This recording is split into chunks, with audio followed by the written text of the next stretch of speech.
the department will probably be asking for, especially for those who are under the custody of the Senate Blue Ribbon Committee, that we take custody of them. Hihingi ng Department of Justice o DOJ sa Senado ang kustodiya sa mga personalidad na sangkot sa flood control projects na nasa ilalim ng Witness Protection Program o WPP ng Kagawaran. Ayon kay Prosecutor General Richard Anthony Fadulion, kabilang narito si dating Department of Public Works and Highways o DPWH District Engineer Henry Alcantara. Si Alcantara ay isa sa mga tinanggap bilang state witness sa flood control projects. You may only be referring to Henry Alcantara, right? Yes, Mr. Chair. He's the only one under the custody of the Senate that was submitted. Yes, sir. Only Engineer Henry Alcantara, sir.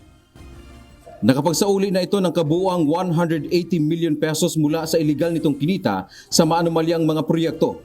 Ang ibang may aplikasyon na maging state witness tulad ni Bryce Hernandez at JP Mendoza ay hindi tinanggap. Paliwanag ni DOJ Acting Secretary Frederick Vida, hindi na kailangan ang kanilang testimonya para sa prosekusyon. Pero nilinaw ng DOJ na maaari pa ring matanggap bilang state witnesses ang ilan pang testigo sa flood control projects sa iba pang kaso.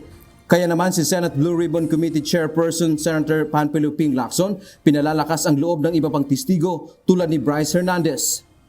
So, loud and clear, Bryce, JP, Curly, you heard it from the horse's mouth. May pag-asa pa kayo. Assuming that they fully cooperate, kasi I've been telling them, informing them na hindi pa naman huli yung lahat.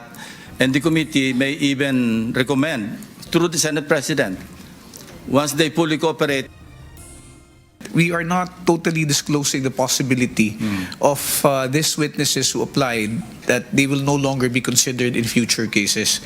Pwede pa naman po, ang sinasabi ng po ng departamento, base doon sa kanilang application sa ngayon at base doon sa mga kasong gusto nilang makover, hindi po papasok. Muli rin nilinaw ng DOJ na hindi partikular na nakalagay sa probisyon ng batas ang restitution o pagsasauli ng pera, pero maaaring isa ito sa kanilang batayan para tanggapin ang isang tao sa programa ng Witness Protection Program at State Witness. Sa ngayon, 4 pa lang ang mga admitted na testigo ng Estado na sina dating DPWH Undersecretary Roberto Bernardo, Gerard Opulencia, Sally Santos at Alcantara. Dantiamento, UNTV, News and Rescue. Diyos ang aming sandigan, serbisyo publiko ang aming pinahahalagahan.